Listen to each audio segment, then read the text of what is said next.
माहौल चुनावी है और गर्मी की वजह से जो राजनीतिक पारा है वो तो गर्म है ही, लेकिन तापमान में गर्माहट की वजह से आम आदमी के भी पसीने छूट रहे हैं। लेकिन इन सब के बीच कैंपेन जो है वो जोर शोर से चल रहा है।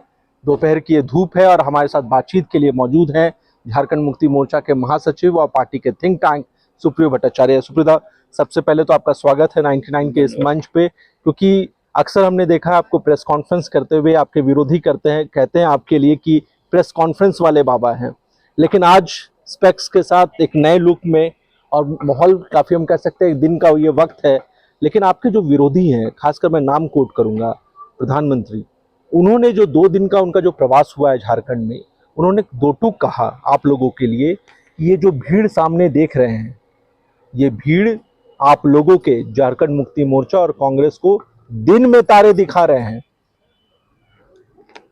भाई, दिखा तो नहीं हमको।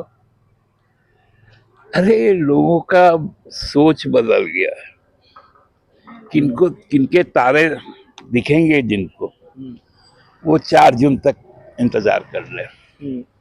मैं पहले भी कहा हूँ, यहाँ दियाबाती जलाने के भी लोग नहीं मिलेंगे भाजपा के। पिछली बार विधानसभा में हमने ये प्रयोग कोल्हान में करके दिखा दिया था, जहाँ 3 जिला एक प्रमंडल का भाजपा में कोई नहीं था, भाजपा का वहां कोई नहीं है।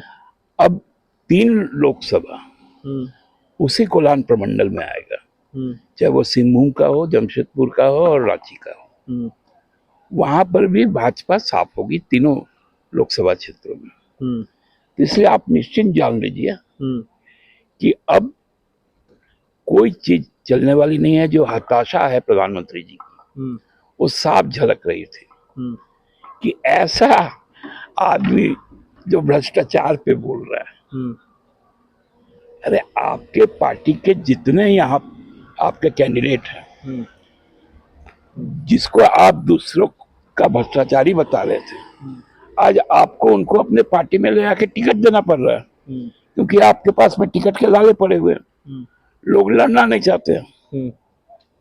तो इसलिए लोग समझ चुके हैं प्रधानमंत्री जी को, उनकी झूठ को, उनकी जो षड्यंत्र है उसको भी अब लोग समझ चुके हैं। इसलिए अब बहुत तरीके से आप देखेंगे 13 तारीख से जब मतदान की प्रक्रिया शुरू होगी 1 जून तक का, और 4 जून को जब उसका रिजल्ट आएगा, आपको समझ में आ जाएगा भारतीय जनता पार्टी इस आदिवासी मूलवासी राज्य में कहीं पर भी नहीं रहेगी। लेकिन सुप्रीता, क्योंकि आपने भ्रष्टाचार का जिक्र कर दिया है, प्रधानमंत्री कह रहे हैं कि आज जिन लोगों ने भ्रष्टाचार किया, खासकर वो पूर्व मुख्यमंत्री हेमंत सोरेन की तरफ इशारा कर रहे थे, नाम भी लिया उन्होंने, कि आज अगर वो जेल में है तो इसकी पीछे की सबसे बड़ी वजह भ्रष्टाचार है। और वो ये सवाल भी पूछ रहे हैं पब्लिक से कि अगर जो भ्रष्टाचार कर रहा है और उसके खिलाफ कार्रवाई हो रही है, वो जेल जा रहा है, तो गलत क्या है इसमें? नहीं, देखिए ये बहुत स्पष्ट है।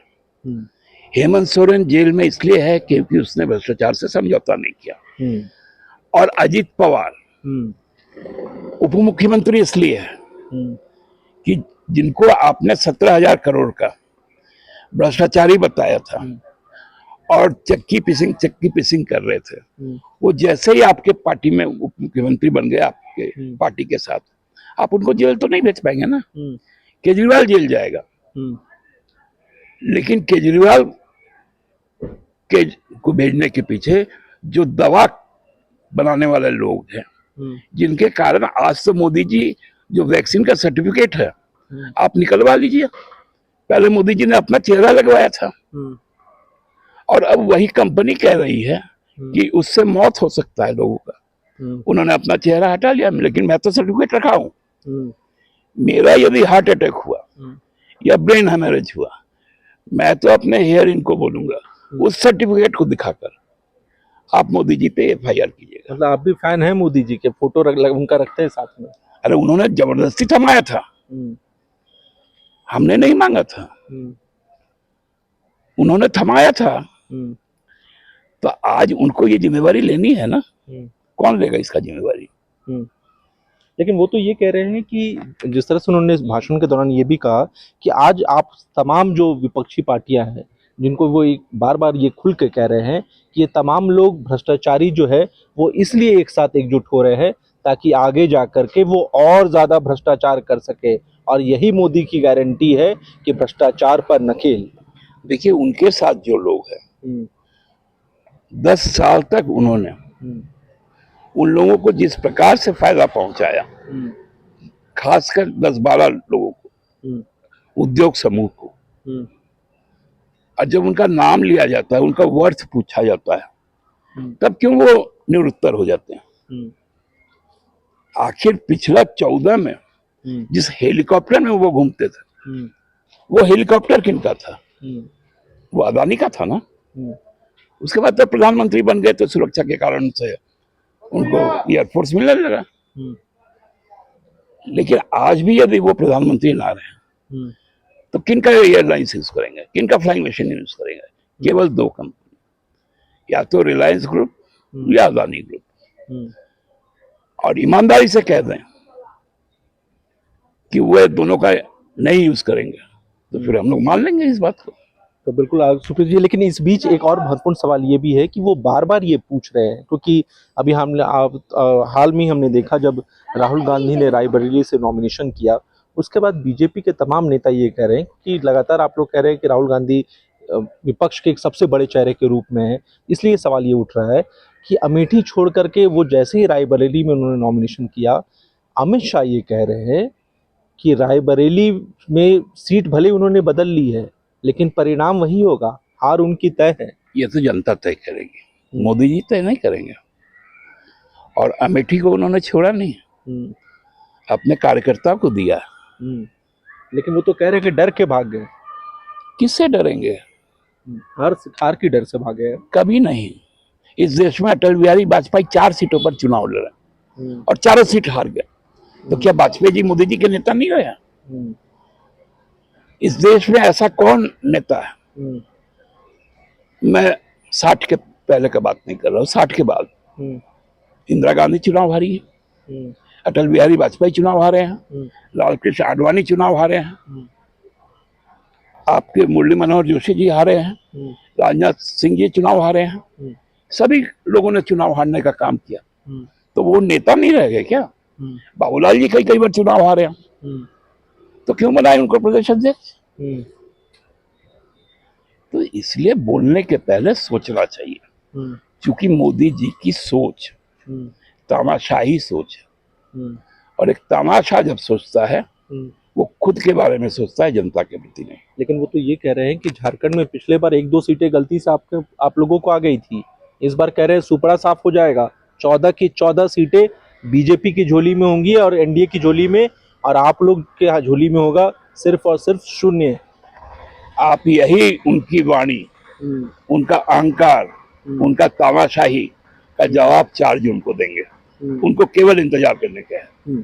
कौन सा ऐसा मैजिक है? वो तो ये कह रहे हैं कि हमारे पास मोदी की गारंटी है, बीजेपी के नेता, आपके पास क्या है? हमारे पास मूलवासी आदिवासी की अस्मिता की गारंटी, मताधिकार की गारंटी है, संविधान की गारंटी है, लोकतंत्र की गारंटी है। इससे बड़ा और गारंटी कुछ नहीं हो सकता। लेकिन आपको लगता है कि जिस तरह से उनके सभाओं में जो लाखों की तादाद में भीड़ जुट रही है, उसका सामना आप लोग कर पाएंगे? देखिए, आप जितना फूहर चीज कीजिएगा उतने लोग उसको देखने जाते हैं। सबसे ज्यादा सर्कस में हंसी और ठहाके कब लगते हैं, तालियां कब बजती है? जब जो जोकर है, जो क्लाउन है, वो जब आता है। तो वैसे ही सभा हो रहा है भाजपा का।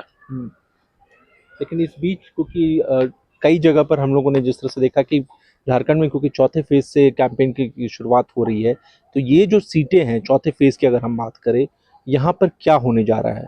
क्योंकि जो प्रमुख सीटें हैं, चाहे पलामू प्रमंडल की बात करें, पलामू सीट की बात करें, लोहरदगा सीट की बात करें, या बाकी की 2 और सीटों की बात करें। देखिए, चारों सीट आपका रिजर्व कॉन्स्टिट्यूंसी है, जिसमें 3 ट्राइबल है और एक एससी है। तीनों शेड्यूल सीट है, और मोदी जी का प्रहार संविधान पर शेड्यूल को खत्म करना है। और शेड्यूल को बचाने के लिए वोटर वोट करेगा, संविधान को बचाने के लिए दलित के सवाल पर, आदिवासी के सवाल पर, मूलवासी के सवाल पर, तीनों जगह वोटिंग होगा और तीनों जगह भाजपा परास्त होगी। लेकिन इस बीच क्योंकि एक सवाल आपके सहयोगी पार्टी भी पूछ रही है, क्योंकि जो 2 सीट है खासकर खूंटी और लोहरदगा की अगर हम बात करना चाहे, वहाँ ये कह रहे हैं कि हमारी जो सहयोगी पार्टी है खासकर जेएमएम, उनके ही नेता सहयोगी पार्टी के लिए परेशानी का सबब बने हुए हैं बागी होकर के।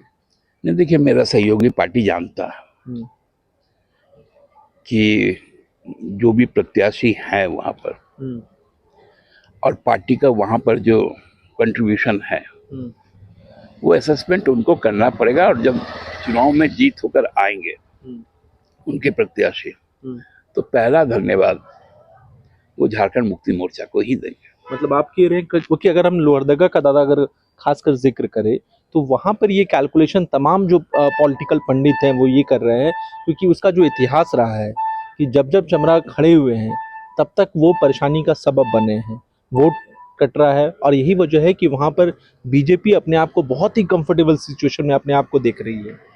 कि लोहरदगा का कॉम्पोजिशन आज के दिन में जो वो कांग्रेस के लिए विन विन सिचुएशन है। मैं ज्यादा खुलासा और नहीं करूंगा।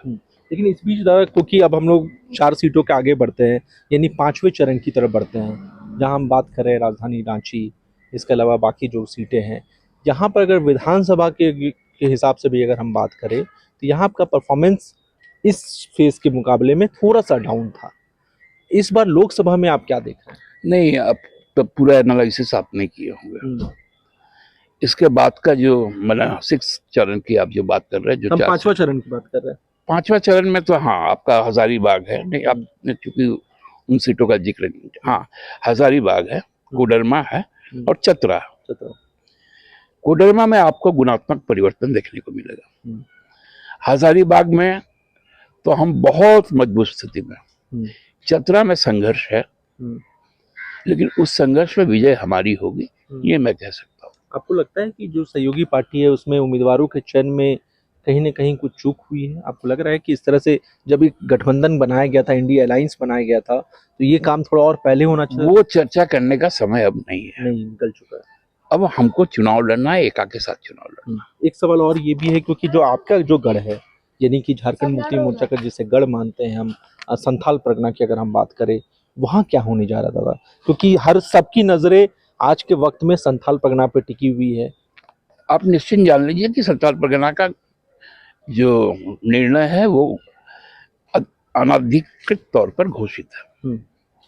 दोनों सीट हमारा है, राजमहल दुमका, और गोड्डा के लोग अब वैसा ही एक छोटा तानाशाह है, जो एक दिल्ली में बैठा है, एक देवघर में बैठा है, ये दोनों तानाशाह को समाप्त करेंगे। आपको लग रहा है इस तरह का है?